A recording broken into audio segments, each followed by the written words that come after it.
Hello, everyone. So we're going to start now, I think. Thank you all for coming. If you want to learn more about this series, I usually give a little bit of an introduction about what we do. To simplify things, you can just visit that QR code in the PowerPoint. That will tell you everything you need to know. We are going to be doing anonymous polling in the second half of this talk. I believe that there is the Slido code up there. Feel free to submit your questions before the talk, before they get to the Q&A portion, whatever you guys are thinking. And I'm going to let Vince and Dawn give their own intro, so if you guys could give them a round of applause, that'd be great.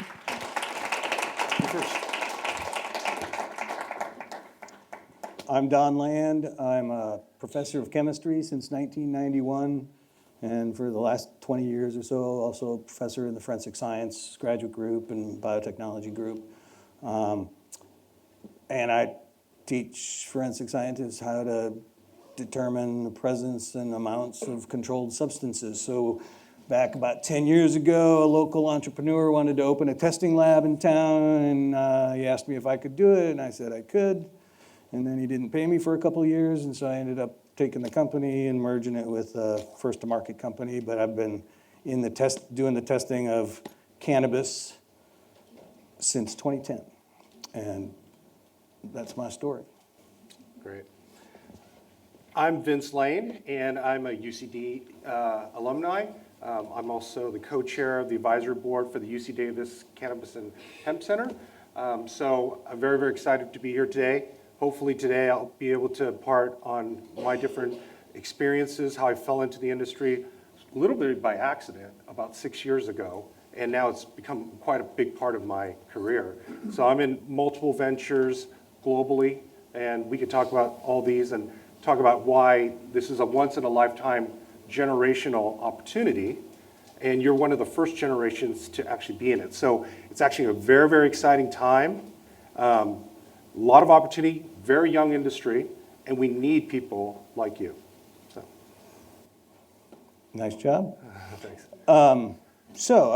We're going to have a little conversation. Question and answer period will be later, but if we say something that jumps out at you, we could probably sneak in something. But so I wanted to start off asking you how I don't know if I want to call it a nebulous legal status is. So there's a UN treaty that 120 countries signed back in the 70s that is still a treaty. It's still a contract between countries that's in force.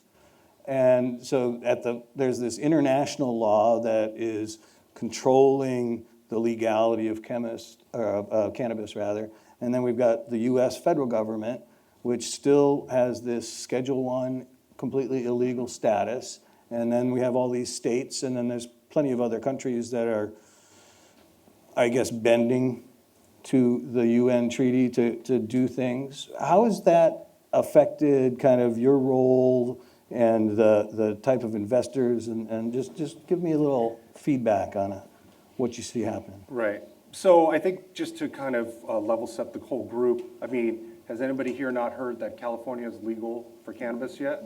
Right, everybody's heard, right? So we now have 33 out of 50 states in the United States that are actually legalized for medical and recreational cannabis, right? So the big issue is right now every state has a different regulations, and in the US, obviously we're making a big push.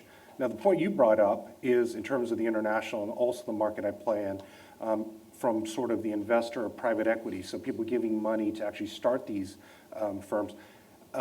The THC side, so there's the THC and then like what they like to call the CBD hemp side, right? Because one is really, really like illegal in most countries, and then you have another one that's pretty much, it's becoming accepted around the world globally, right? So I feel that it's challenging, but what it was even like 2 to 3 years ago was very, very challenging, and now it's lessening and lightening up. And a lot of investors that I work with are looking for cannabis-related opportunities. And just kind of an aside there. So prior to about the last year and a half or two, as you said, anytime I went off and did something and gave a presentation on cannabis, I would have to specifically say that I did not represent the University of California because cannabis is illegal at the federal level and they didn't want to lose federal funding, right? So I would have to specifically, every talk, every paper, everything I did had to have a specific disclaimer on it that in my activities in that space had nothing to do with the University of California. But now, if it's less than 0.3% THC, it's hemp, I can talk about it at the university. In fact, we're part of a Cannabis Research Center Right. group on campus, right? If it's greater than 0.3% THC, I can't talk, I'm no longer representing the university. Just, you know. So that's a big difference. And then when Vince talks about the hemp versus cannabis, seriously, it is only a chemical difference. The genetics, right? It's all the same species. It's just whether the THCA synthase is active or the CBDA synthase is active or both, right? That's basically what it comes down to. I'd like to bring up a point and get your take on it too, to the point that you just made. The industry, a lot of people have been very hesitant to go into the industry just because it has a stigma. Like you're the first generation, one of the first generations that's actually coming out who actually know it as legal because you have to be 21 years of age and most of you are around that age if you're a student here. And you have sort of open view to the whole industry. A lot of people that are in the industry, they have maybe multiple ventures. A lot of them won't even put that on their LinkedIn, right, because they don't want to be judged. A lot of people that I thought were just in traditional businesses have invested in cannabis business. Oh yeah, cannabis business, but we don't make that very public. Yes. It's still kind of very hush-hush, but that is changing. Like I have friends who have left good jobs at like McKesson and Twitter and gone and worked for cannabis companies. It is becoming kind of, in the Bay Area, where I live, it's kind of been kind of like the cool thing to do now, right? Like there's so many opportunities, and we'll talk a little bit more about those opportunities for students. So I'd love to get your thoughts too. Yeah, well, I've obviously experienced the same kind of thing. I like to joke with my colleagues that, I've made it big in the cannabis industry. Wouldn't my parents be proud? Because my parents were born in the 20s, and they would not be proud probably, other than the fact that I'm successful and that it does actually help people. So at this point, that stigma, 10 years ago, I'll tell you what, that stigma was a lot more serious than it is today. And that's good. That's a good thing because there's a lot of good that can come of it. There's a lot of good evidence, not a lot of it produced in the United States because of the federal embargo against research in the United States, but there's a lot of good evidence out there about some very important medicinal aspects. Yeah. But obviously without having a bunch of studies out there, then you can always claim that there aren't enough studies. Right.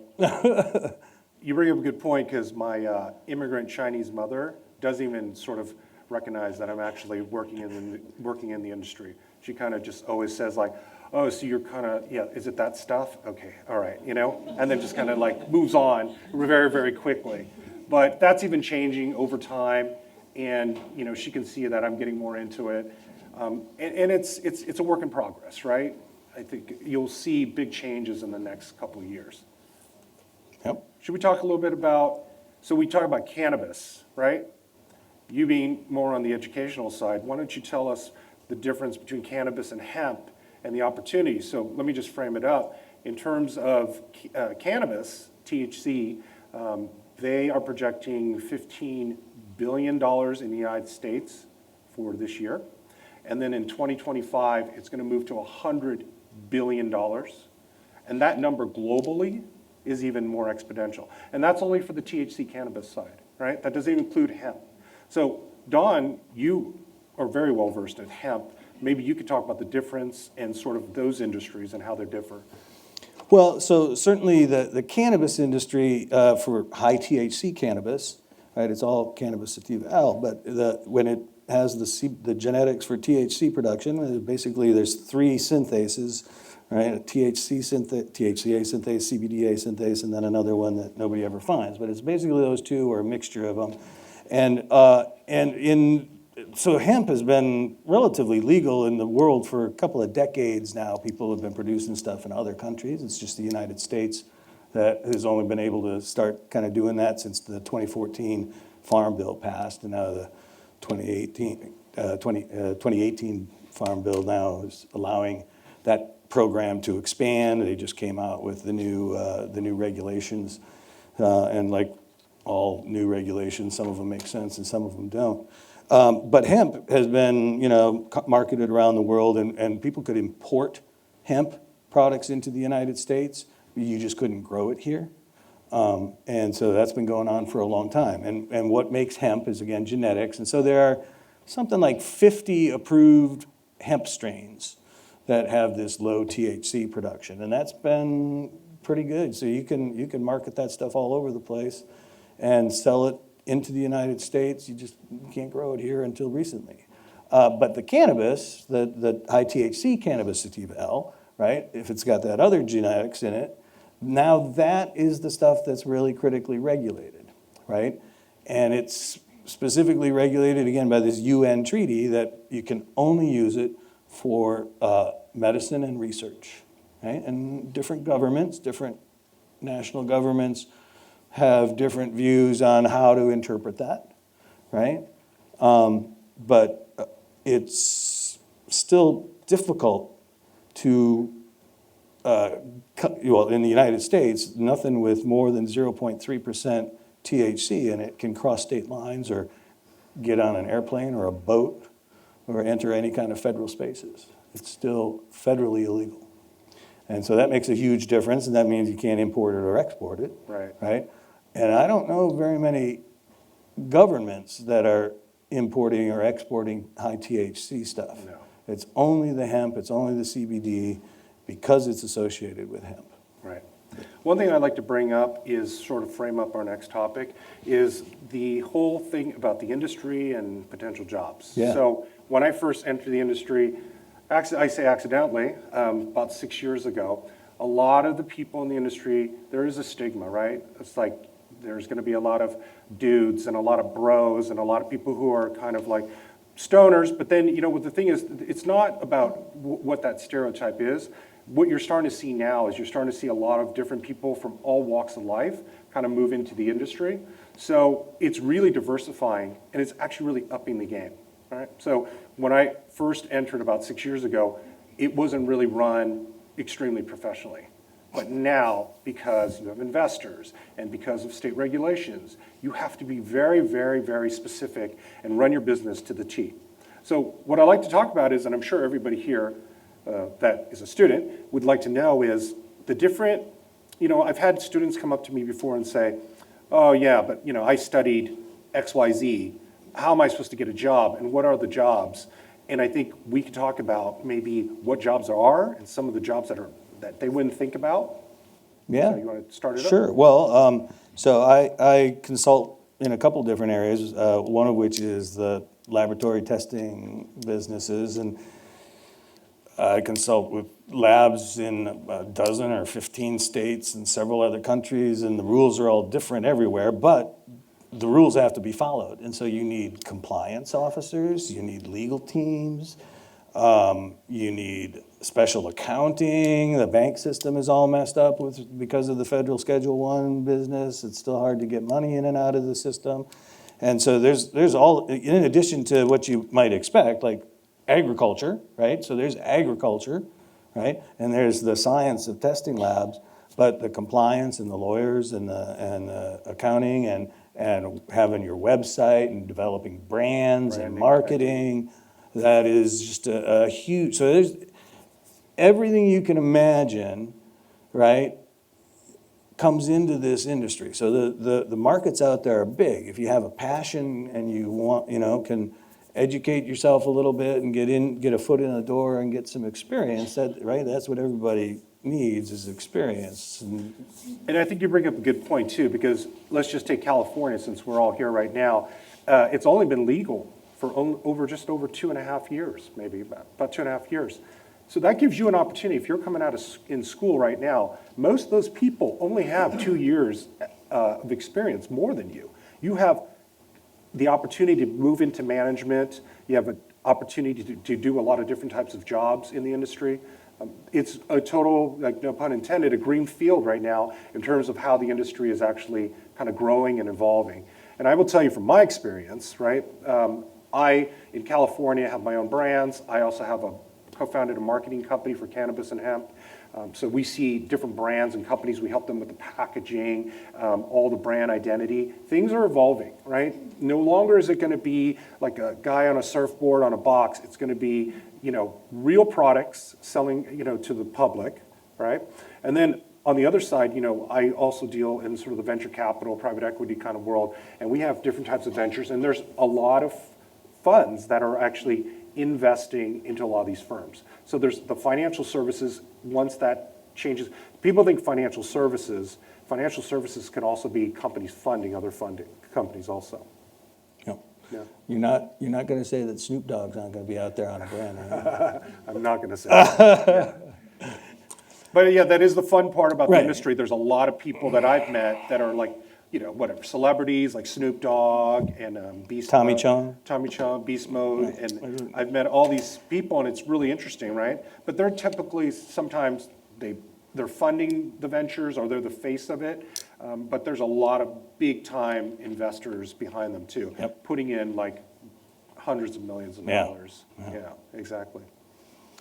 So I was just going to touch on some other stuff. So in the lab industry, obviously if you're a chemist, you can prep samples. If you get some more experience, you can run instrumentation.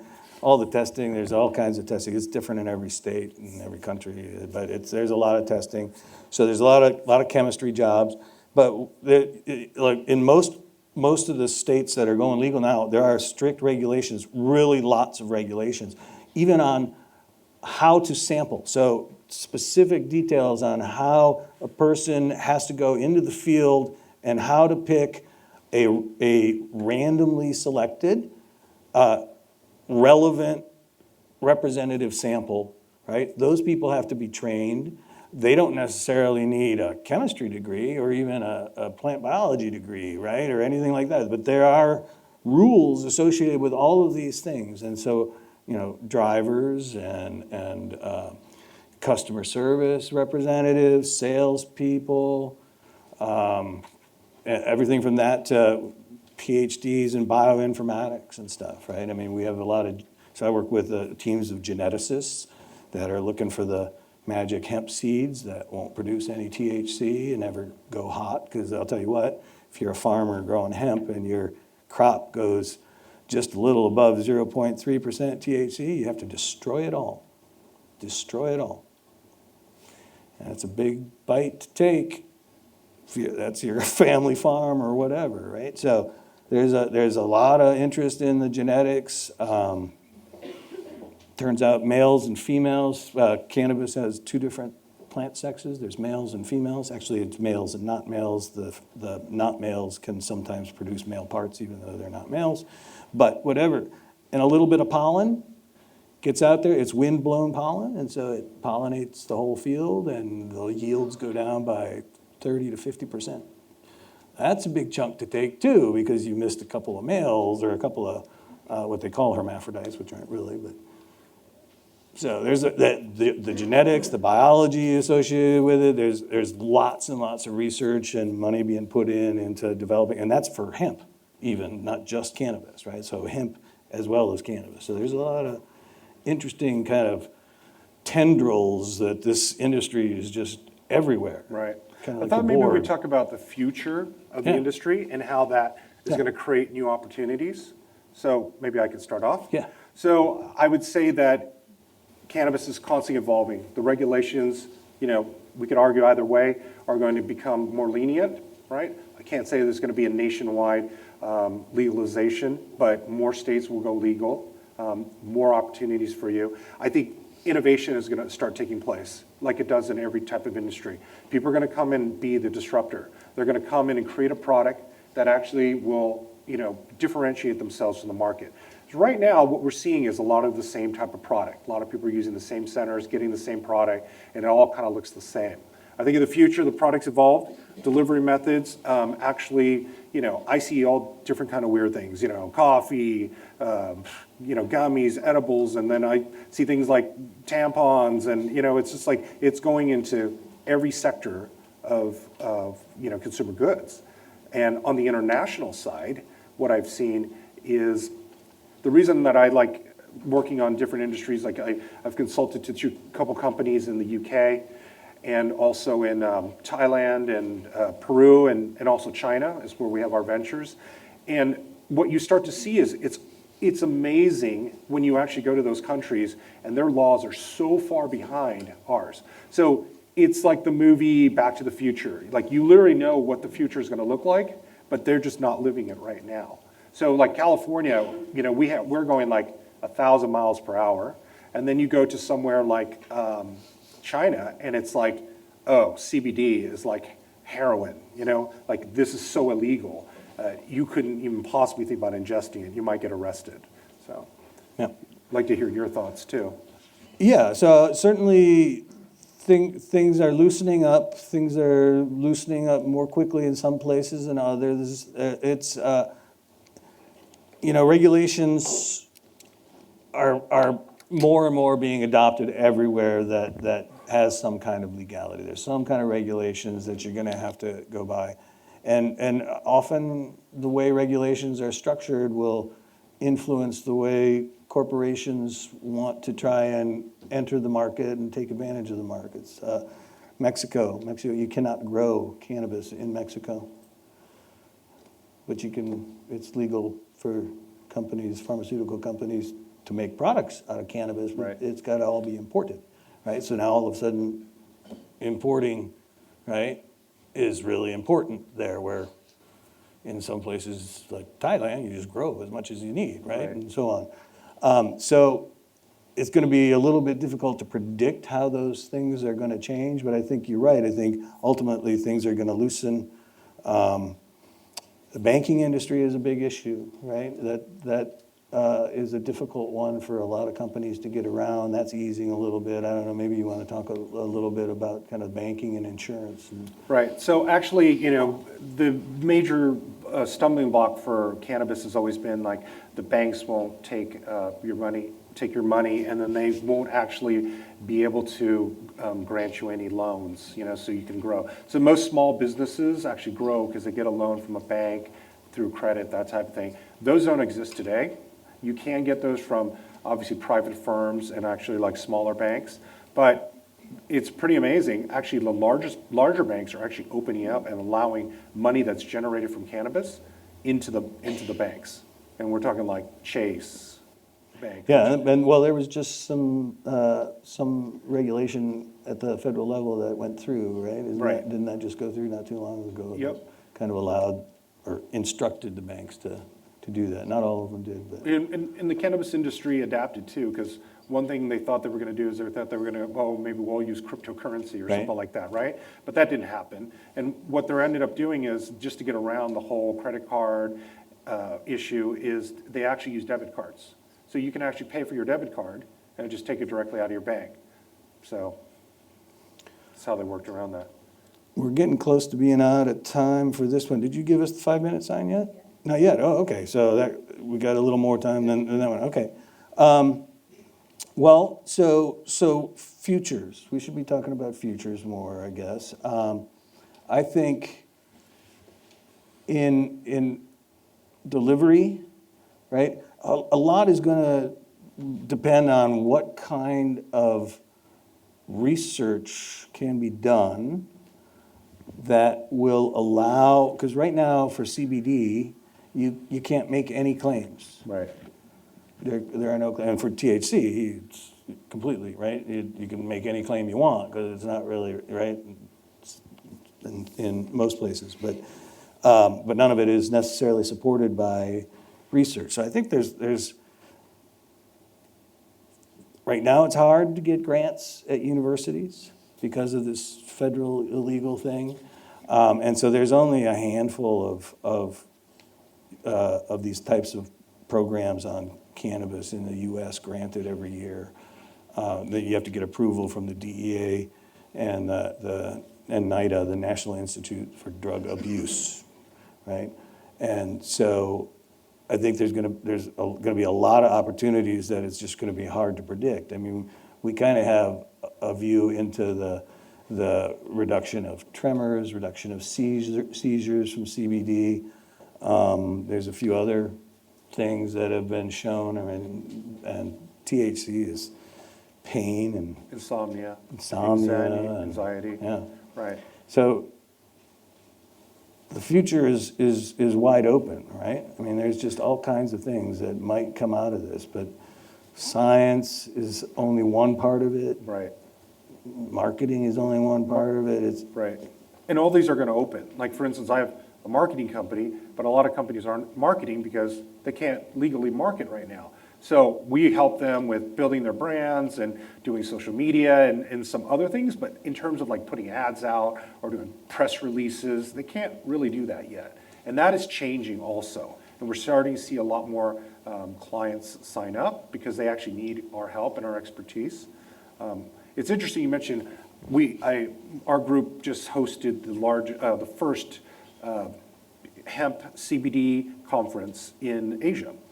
And when I was there, they are totally different. They make claims, they're like, cures cancer, it solves all your problems. I mean, literally, that's what it actually said. And it's amazing because they don't have those regulations. And there was another gentleman who actually has a company in America that was with me, and we were just like, wow, I can't believe this. Because in America, you would be almost basically arrested and fined for sure for making those claims. And in Asia, they were like, you pick the list, it does everything, you know? So Right. it was actually pretty funny. Yep. Indeed. We good? Anything that you can think of that we didn't cover? I think the Q&A No, I is think the good. Q&A. More time for I'm Q&A hoping is we're gonna always get some better. good yeah. questions. Hit us with the hard ones. Well, not too hard. Hit Don with the hard ones. Maybe the easy ones.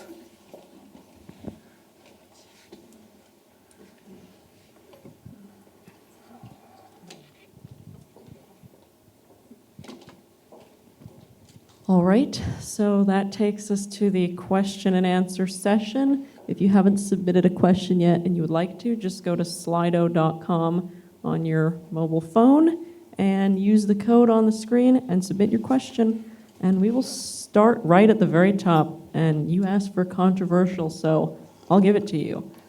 Top question right now is, what should be done about the mass incarceration of people of color now that cannabis is legal and arguably white people seem to be disproportionately benefiting financially?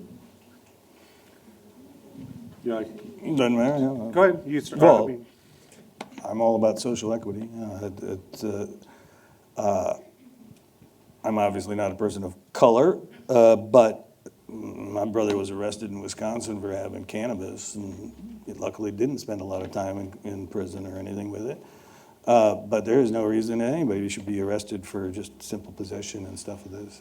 And it's, look, people are biased, you know, so biased people apply laws in a biased fashion. Whatever we can do to eliminate that is what we should be doing for sure. Yeah. I don't know if I see a racial bias, but what I have seen in the cannabis industry is a lot of cities and counties will have what's called an equity applicant program, and it's typically people who have been incarcerated or disadvantaged, it doesn't have to be a certain race, can come into this program and they can actually get funding, they can actually get help from the city, and actually a larger company will actually pick them up and they will partner together. So they will actually work in the facility of that company. So albeit manufacturing, cultivation, what have you. So they are making strides in terms of equalizing. And I've seen, you know, people that have been arrested years ago, and it definitely, they weren't of color, so. Yeah, right. So everybody who was arrested for this stuff should be let go. Yeah, they were let go. And that's going to be a big fraction of those are going to be a disproportionate fraction are going to be people of color because the laws were historically, traditionally applied, right? More stringently against people of color, for sure. And keeping with this sort of general theme, because I'm trying to organize the questions so they flow, there is a low rate of people of color and maybe other minority groups who are owning cannabis-related companies right now. What can be done to start including more of those minority groups in the industry? What advice would you have? So I'll start. Okay. I'm a minority, and I started different companies, and I think it's really kind of comes from within, right? With any type of business. Just because you have a different race or because you're a different gender doesn't make you at a disadvantage, right? You just need to get behind yourself and go for it. And I think as more people, if we're going to talk about minorities, as more minorities actually are women-led businesses start within this industry, people will follow. Because they'll be like, I saw that person do it. I'm probably smarter than that person. So I'm going to be able to do it too, Or be inspired where they say, hey, I looked out there and, there's people that look just like me. And now I want to do that too. Because I think that's an interesting field. There certainly have been attempts at various local levels, some major cities in California and other places that have attempted to write in the regulations to have some help for minority-owned businesses. I think it's not been real effective. I think the regulations in California mean you've got to have a team. You got to have lawyers. You got to have compliance people. You got to have quality control people. It's really hard to start a small business in California, and that means that whoever's going to be starting that business has to have access to some capital to get started. And then, do you want me to comment on whether access to capital has a racial bias? Because I don't think I'm qualified. I certainly have an opinion. Maybe. It ain't right.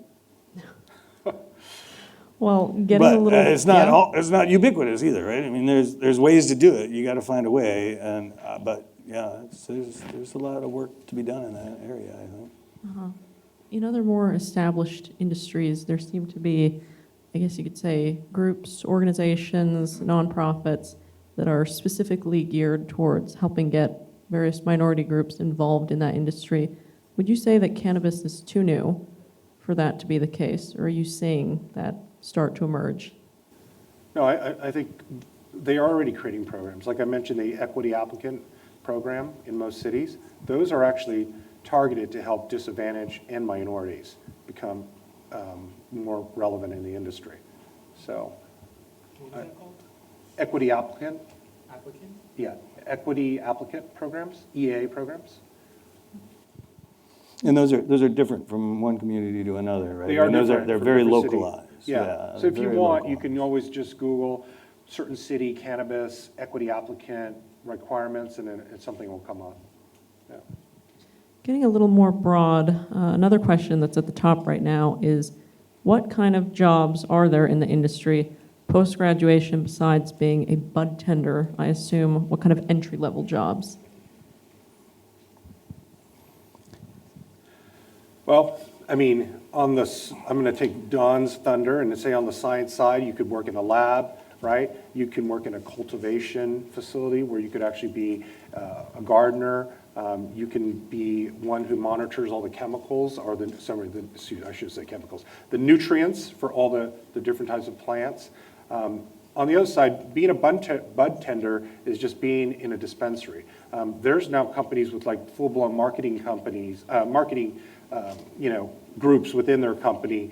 They have salespeople. They have people of like most of the people are executives because there are so few people in some of these companies.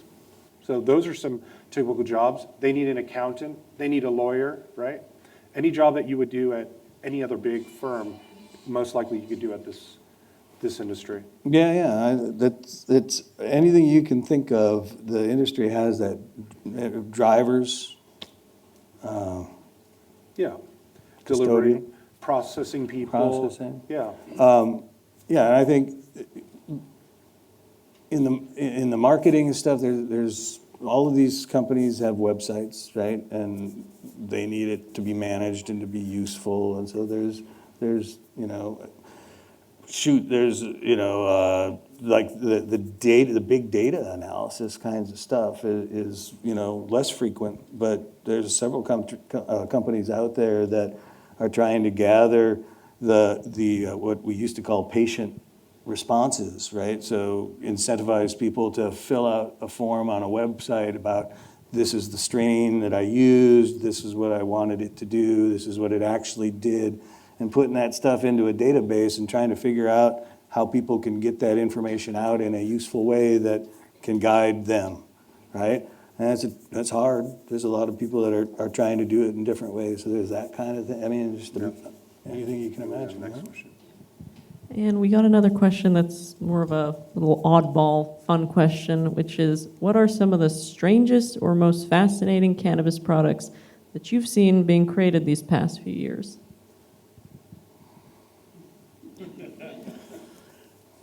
You name it.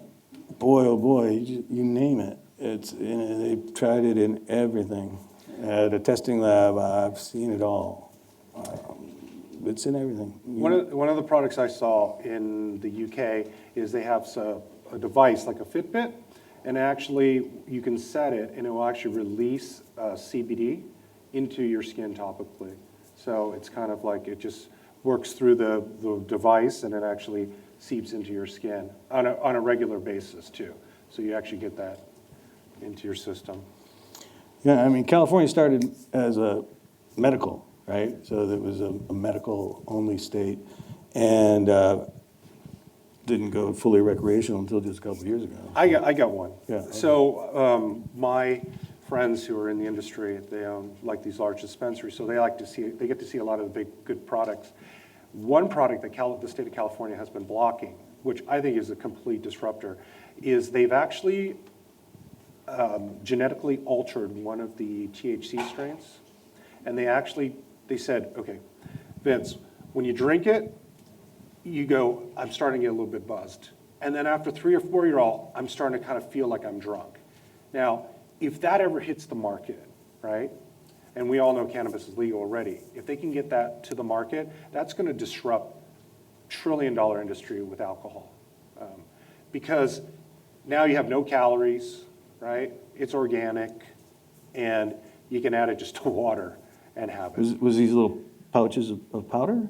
I've seen No. that. It's a little Oh, have you? Yeah, no, packets it was a liquid. It was powder a liquid, dispersed in like sugars and stuff. which I thought Yeah. was very, very fascinating. So obviously there's patches, there's suppositories, right? There's every kind of smoking, vaping Yeah. device. And you won't Hot destroy sauce, your liver either. Hot sauce, wine. Yeah, fruit roll-ups. I mean, yeah, we can sit here all day Yeah. and name everything in the goodie aisle. Yeah. Another question is, do you have any recommendations for the best cannabis conventions and or networking events that students can go to?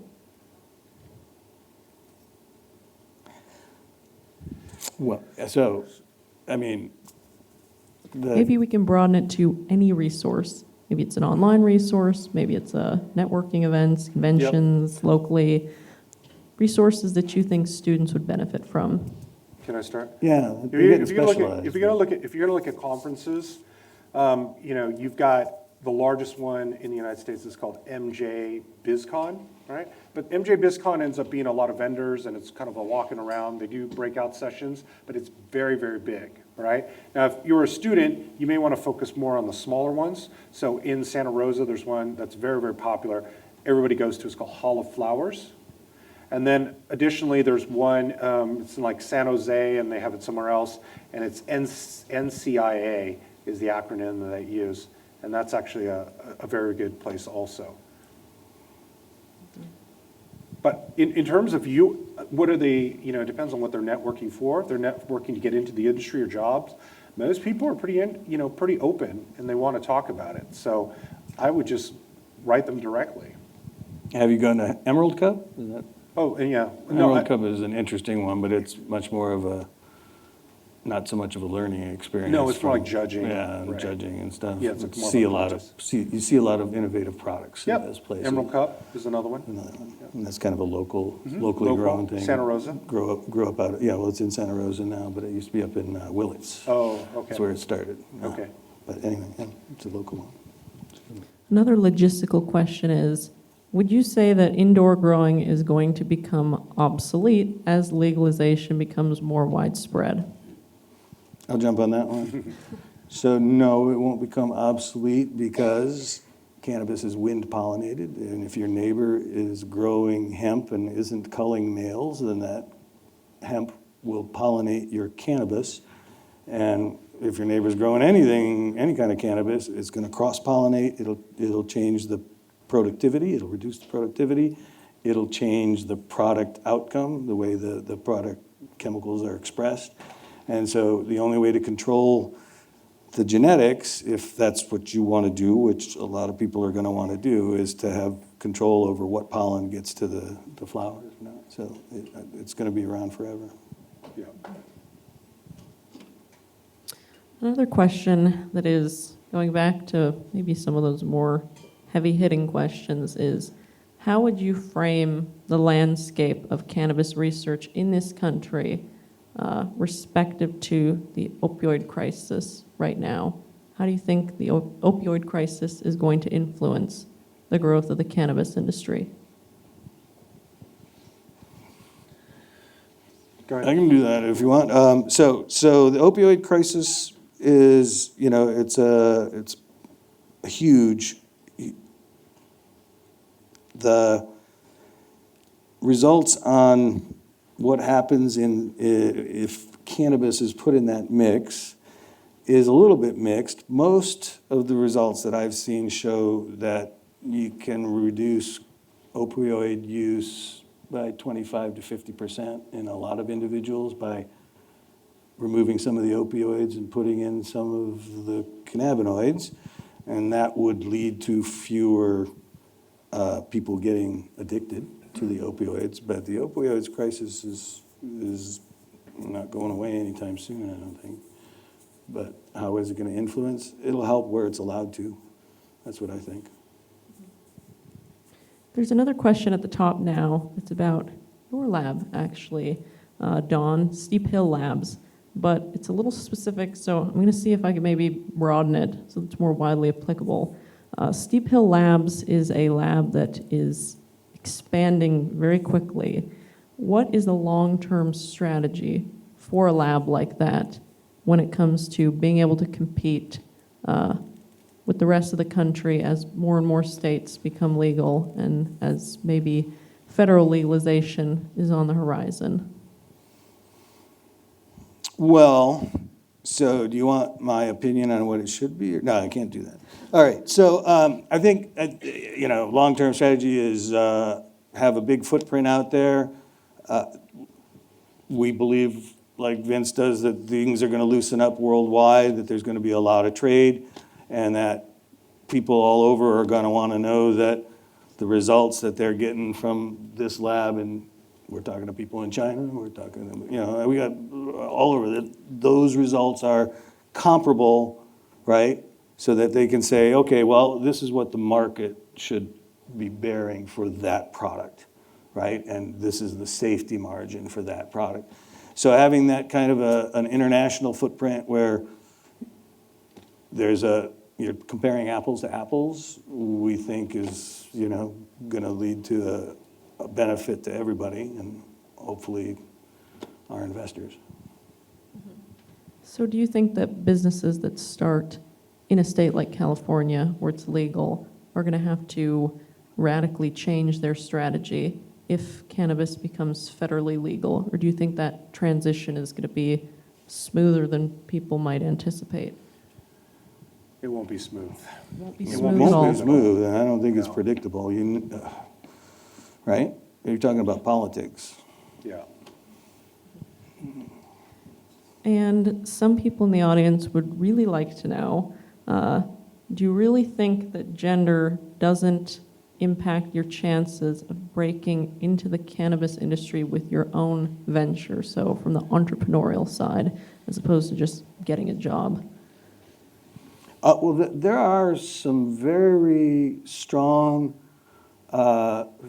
female-oriented groups in cannabis, and they've been there since the beginning. They've got some really good people working on them. So there are, does it affect, of course, humans are all biased, what can you do, right? But there are some real outstanding female-owned companies and then groups that support kind of the entrepreneurial. I was actually ready for this question, Huh? so I've had some Excellent. data Good, on it. 'cause I was making that up. As well. Yeah. So in the cannabis industry, right now, 36% of all the executives are female versus traditional like businesses are 15%. And those numbers obviously can grow. Now, my own personal experience, I see a lot of, if we're talking about gender, male, female, right? I'm male. I see a lot of females in the industry, and I also see some of the best growers are female. I don't know why that is, and people don't know why that is, but maybe because they're more attention to detail probably. Maybe they just really get into it and kind of really own it, you know, because we as genders have different, you know, personality traits to a certain extent, right? But some of the best growers I've seen are female, if that's what we're looking at. One of the best early labs in the cannabis industry was run by Jennifer Murray, and so she's been at the forefront of kind of helping other women get started in various aspects of it and so on. So, for whatever reason, cannabis seems to be ahead of the curve in including women at that level, as far as I can tell.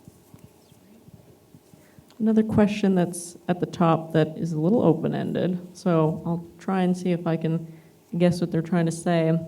How can we invest in the industry, and I'll make it more specific too, for people who want to see the cannabis industry grow and succeed? How can people contribute, even if they themselves might not be directly working in cannabis, having their career in cannabis? You could buy the product. That would be a first start, right? That'd be supporting the industry.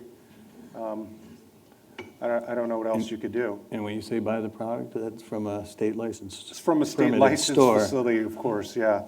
And over 21, so, Or 18 with a medical card. right. But, yeah, you know, what recourse do we have? Vote, Yeah. right? Learn the issues, vote, try to get things passed on a local level, right? It's always easier to make some headway at the local level and let that kind of thing grow. There are advocacy groups out there for everything, and find some that you agree with and do some work with them. Yeah, that's about it. And a quick question that gets back into the personal realm is, a lot of people want to know, what did each of you study at Davis? What were your undergraduate majors? Talk about your experience, whatever you want to say. They can't pull our transcripts, can they? Yeah. I don't believe so. You want to go? Sure, mine's quick.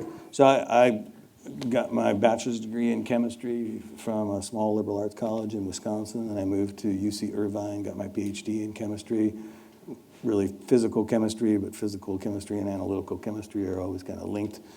And then I got the job here. Well, I went to Germany for a year to do analytical chemistry, physical chemistry, but then came to Davis, and I've been teaching and doing research in analytical chemistry and forensic chemistry and a little bit of biotechnology since then. I came into Davis as a biological science major, like 80% of all the students that come into probably a university like this. And then after about a couple years, I realized that I was not good at biological sciences. So I changed, and actually I was in the first class of landscape architecture at UC Davis, the very first class. We got certified, and you had to apply, and I was one of the first people, which actually exposed me to a lot of the plant sciences, horticulture. We basically have like minors in horticulture. We had to take so many horticulture classes. We have to walk around the campus, and they would test us, and they'd be like, "What is that twig from?" And you'd be like, "Oh my God, I'm getting an F," right? It was very, very, very difficult at Davis, but great education. So landscape architecture. And keeping with the topic of majors, some people want to know, how can you get into the cannabis/hemp industry if you're studying a social science degree like sociology or anthropology? You want me to take Why that? don't you take that one? Yeah. So, if you're going to be hiring for a position, sometimes you might be looking for a specific role, right? And if it's something that needs a lot of experience, you're going to need that experience or that degree. But in cannabis, it's pretty wide open. There's a lot of different jobs. What I've seen that what people have done is they literally just find somebody in the industry and start networking. Go to these events, meet these people. They need people, and they need good people, and they actually need, well, I mean, I'll say it, smart people like yourselves, and they need people at that, university level to say, look, you know what, I see great things in that industry happening, and I want to be part of that. So, I'd just say the biggest thing you learn at university is how to learn. So it doesn't, get your foot in the door, no matter what degree you have, if you can learn what you need to do that job and do it well, that's what it always takes. right. Sometimes opening the door takes something special. But. Right. And there's two questions that I think I'll combine them because they seem to be asking similar enough things. Some people in the audience want to know any advice for people who want to open a cannabis restaurant. And I suppose on that note, after you talk about cannabis restaurants, general advice on how someone should go about starting a business in the cannabis industry? Yeah. So I'll take this since I've started many of them. In terms of a restaurant, I actually know of cannabis restaurants or more pop-up restaurants right now. You're going to need, I think the first thing you need to look at is actually if you're going to be preparing food and actually making people eat it, then you're going to need a license, right? So that'd be the first thing. So depending on where you're going to be, you want to look at the licenses, regulation. And then I don't see it any different. Once you have that, it's a restaurant. You're infusing it with cannabis, however you're going to do your recipes. That seems pretty straightforward to me.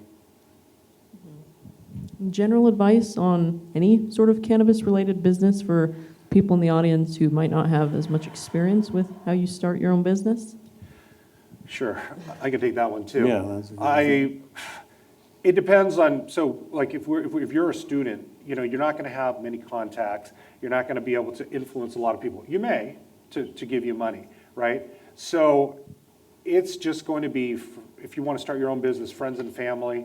I would have a solid business plan. I would have an advisory board of people who are in the industry that will help you and more help you not make mistakes. You're going to make a lot of mistakes. I still make a lot of mistakes with all my ventures. But especially if you're just starting off into the working world and you want to start your own cannabis business, you're going to want to have a team and a team of people who actually know what they're doing. So, they always say, you don't want to be the smartest person in the room, right?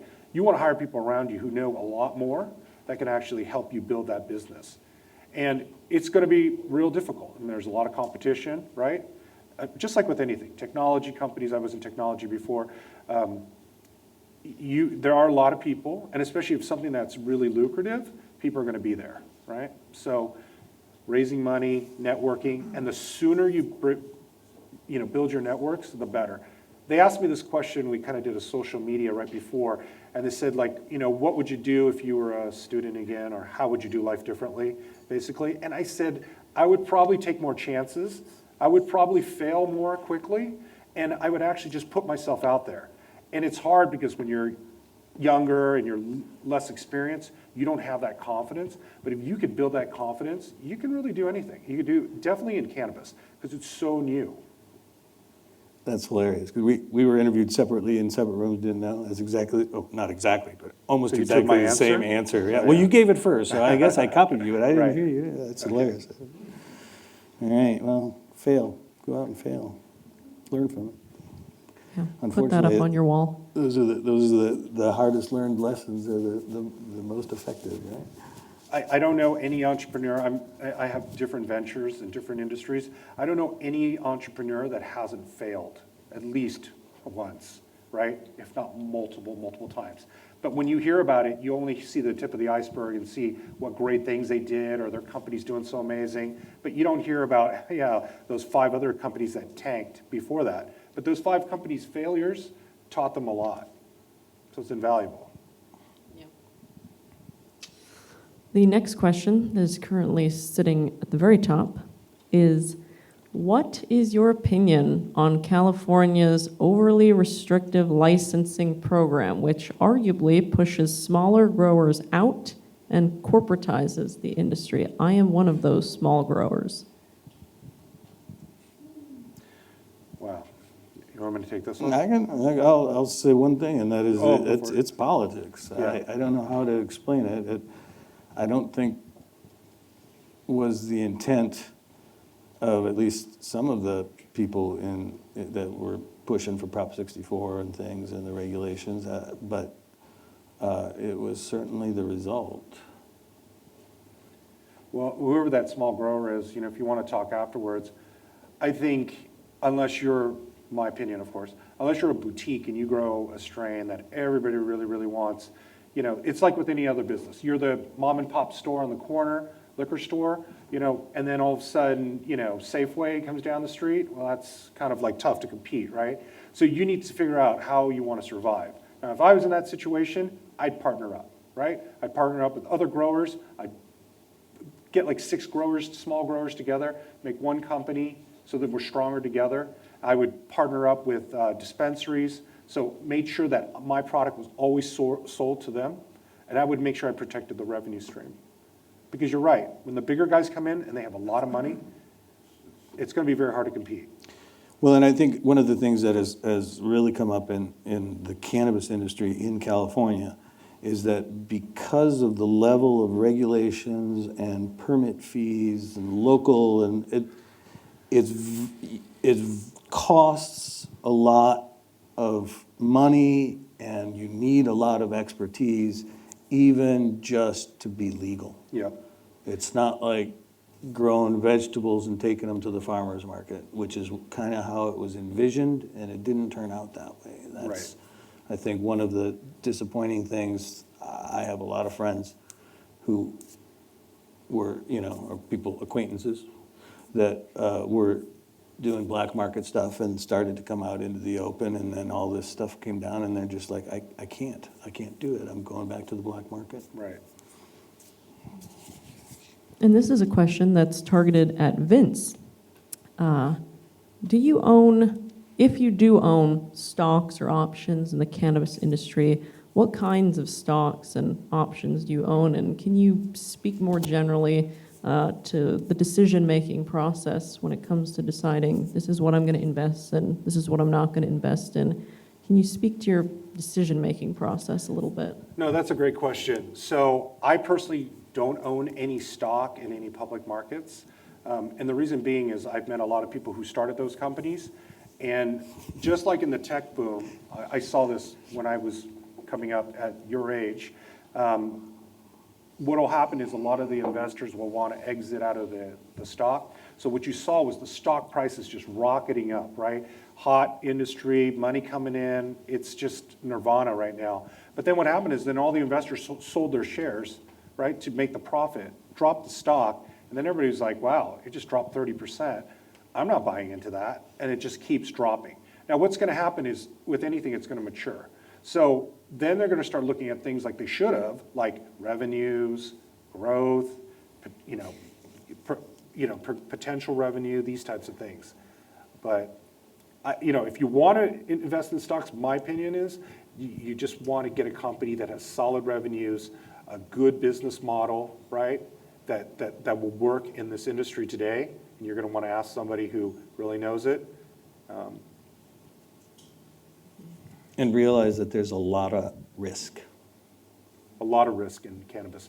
I mean, the thing is, if I was to buy a stock, like one that I like, turned into stock talk, is actually on the CBD side, there's a company called Charlotte's Web.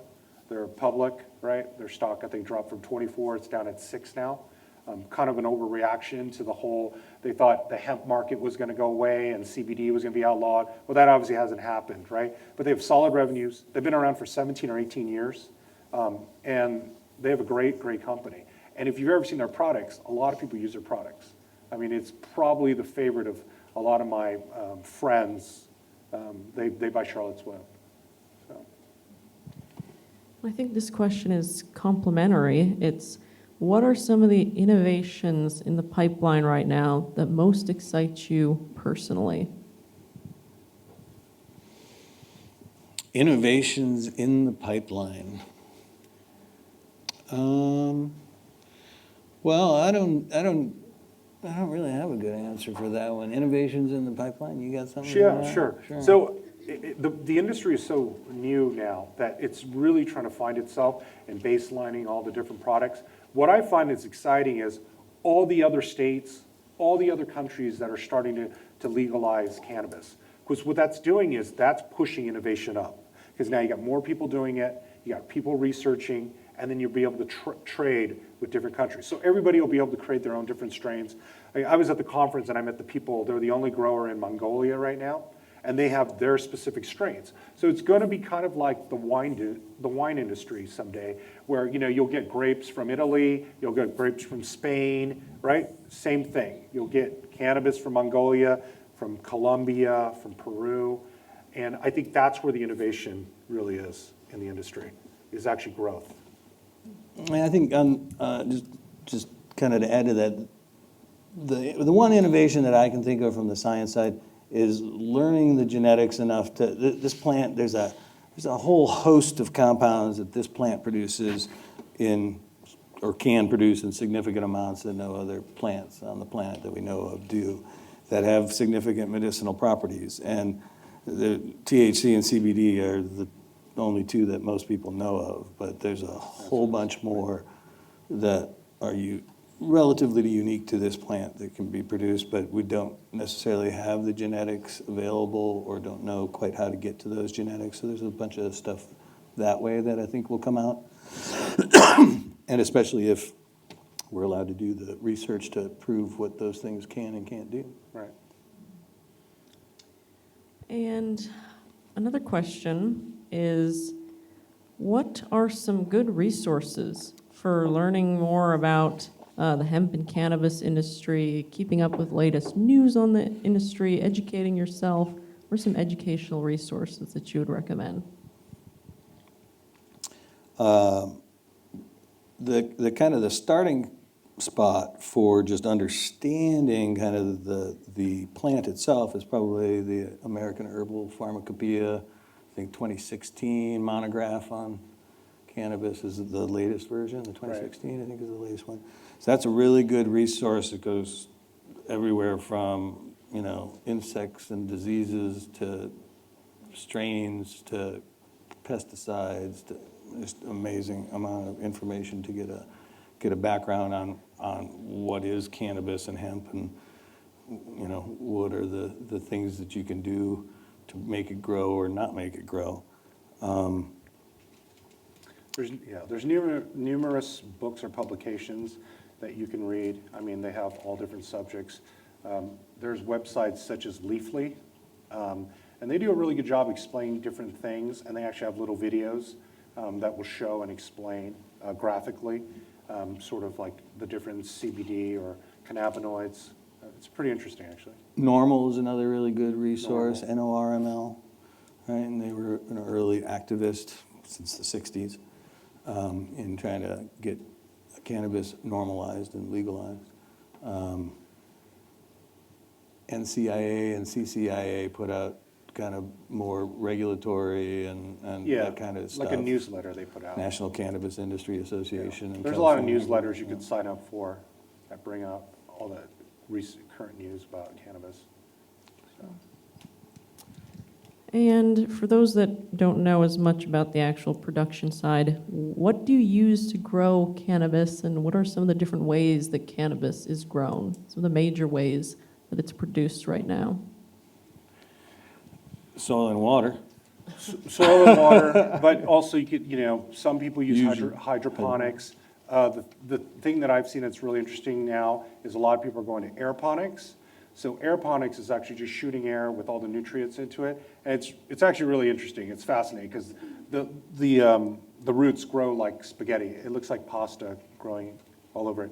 And the reason being is it's less likely to get contaminated because they say with hydroponics, once it gets into the whole reservoir, and if anything gets contaminated, it's going to go into everything because it's all feeding off one source. Yeah. So most people growing cannabis probably start with what are called clones, which aren't really clones, they're cuttings, right? They have the same genetics as what's called the mother plant. And so it's an easy way to get started. You can buy clones of fairly well-documented strains with fairly well-documented properties from dispensaries and nurseries, I guess. But they don't grow at taproot, and so they grow a little different. So if you grow from seed, you get a taproot, and it's a little more vigorous plant, and so on. But I mean, it grows pretty well, right, without a whole lot of effort, right? But if you want to maximize and really make sure that it gets to the end and you got something to show for it, then you got to be a little bit careful. One of the things to keep in mind is that if you're going into the regulated market where it's tested for things like heavy metals, that hemp and cannabis tend to uptake those kinds of toxins from soil and water, and so you got to make sure that what you're using is clean, right? And there are lots of pests that certain strains are subject to: caterpillars, thrips, aphids, nematodes. So there's a lot that can go wrong. And this question is geared towards you, Dawn, which is, to avoid the problem of plants that have too much THC, do you think that CBD production will move towards production in bacteria or yeast? I have no idea what that question is asking, but I will assume that you do. Certainly, almost everything that you want to produce like that is somehow genetically engineered into bacteria or yeast, and there's lots of people working on that. And the only reason that anybody cares about these small amounts of THC is because of the regulations, and I think it's more likely that, well, I think it's about equally likely that somebody will figure out how to do that in bacteria or yeast on big scales, because they've figured out how to do almost everything else that way. But I think that the regulations are going to change so that if you grow hemp and it's 0.4% THC, that nobody's going to care anymore, right? But I don't know which is going to come first. We only have time for a couple more questions, so I'll try to make them good ones. The one at the top now is, should growers who are lying about genetics, which is a problem for the consumer, be something that labs should be checking for, along with issues like mold, insects, potency, etc.? Essentially, should labs also be fact checkers? If the regulators want it, and then somebody's got to pay for it, because I'll tell you what, if it ain't really required by regulations, nobody wants to pay for it, right? Do you care if you got something that's called Blue Dream, but it's really not Blue Dream, but it still gives you the same effects as Blue Dream would? I don't know. So the only way to do it accurately is genetics, right? So you can do genetic testing of cannabis strains and identify, but who's the authority? Who gets to say that this Blue Dream with this genetics is real Blue Dream, but this Blue Dream over here with different genetics, well, that's not real Blue Dream, that's fake Blue Dream. Who gets to say that? Right. Right now, there is no authority and no appellation or whatever you want to call it. So it's tough. And And frankly, I'm just going to put one more plug in for testing. Same exact genetics, challenged by different stresses, gets you different chemical profiles. And so come from the same mother plant, two clones, one gets caterpillars, one gets nematodes, different chemical composition in the terpenoids, less so in the cannabinoids. But I'll ask the one in second place, because some people want to know what your favorite strain of cannabis is. But I don't know if that's a question we can ask. Maybe after the event. I'm willing to answer. You can ask that straight. You can ask that question. Yeah. Sour diesel's a good one. What do you like? Old school, huh? Yeah, well, if you can get My it. favorite strain is the one they actually developed for me, and I used my nickname from college. So that's my favorite one. What's your nickname? Night train. Night train, huh? Night train. Not many people can say that. No, they can't. Let's see. Jack around. Yeah. I think I will ask two more questions and save the broadest one for last. The next question is, what is the state right now of children who are using cannabis to combat life-threatening diseases? The example this person gave was cancer. We all know that THC products, for example, are available to adults undergoing chemotherapy treatment. What do you think is the current status of children and and how accessible cannabis products are to them if they're facing similarly life-threatening illnesses? Well, I think that there's always been access. I think the good news is, right, I mean, there's always been black market. There's never been a time when you couldn't walk a few blocks in most cities and the right area of town and come up with cannabis if that's what you wanted, right? The prohibition does not work, never has, never will, right? For alcohol or cannabis or tobacco or whatever, right? So it's always been available. The good news is now, hopefully, it's available in a form that's tested so you actually know what's in it and know that it doesn't have pesticides and other stuff. If you go to a state, right, permitted store, boy, there's just not much research out there. You know, if people are grasping at straws, they're grasping at straws. There are certainly anecdotal evidence and some animal studies showing reduction in tumors, slowed tumor growth. It depends. So I've seen where certain cancers respond better to THC than CBD, or not at all to one, or one of them makes it grow instead of shrink. It is not something I would recommend for the faint of heart. It's probably only people who are grasping at straws for whatever is, you know, their final hopes. And I definitely run into those kinds of people. There are things where the CBD, right? So the CBD, well, there have been obviously GW Pharmaceuticals has a product that has been approved by the FDA for treatment of seizures and fairly rare but persistent cases of epilepsy type diseases, seizure type diseases. But beyond that, what do you got? You got Sativex is approved in some European countries for, I think, pain and relief of some symptoms of MS. But in terms of what's out there and what's approved by, you know, the normal government agencies that we look to say this works and this doesn't, there's no info out there. Yeah. And the question that I'll end with is, what are the biggest questions that people in the industry are actively researching right now? I guess to build off of that, what are the white spaces, just more generally, that people can move into? Places where there's the most work to be done, the most discoveries to be made. What are those opportunities? Well, I'll start. I think, you know, Don alluded to it, is genetics. So to create some new genetics that are really stable, that the market will want, that's one. Well, there's a whole host of things, right? Like Right, but and then what we just mentioned about if you could possibly manage to do some like animal and human clinical studies to prove or disprove that, we need research. right?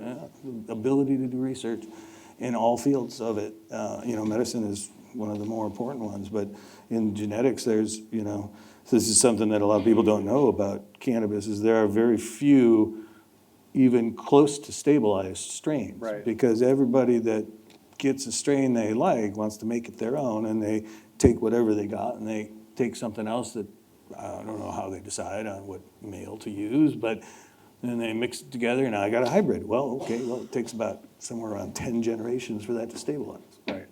So none of it is stabilized. They all produce multiple phenotypes. But if you want to grow fields and fields of hemp that's all less than 0.3% THC, you need some stabilized strains. And there's a few in the hemp industry that they say are stabilized, but they all go hot. Well, before we move on to our last few notes, can we please get a round of applause for our two speakers and the excellent talk they just gave? We're going to do a quick raffle right now for those of you who got a raffle ticket.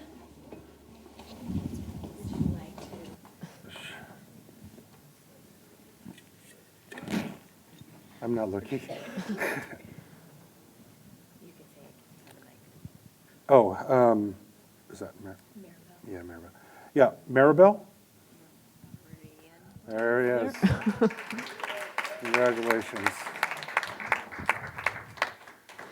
And before you guys head out, I will say once again that we do have a very, very short poll on slido.com, the exact same place where you went to submit your questions. It's only 3 questions. Please answer if you have time. It'll be open all weekend, and it really, really helps us with planning these events. And if you're interested in getting involved, you can visit the links there. There's a QR code you could scan that will take you to a list of all of our relevant web pages and social media accounts. And I will also put out there that we are looking to recruit more students to help out with this series. So you can find more information about that on our website. And thank you so much for coming. Yeah, thanks for coming.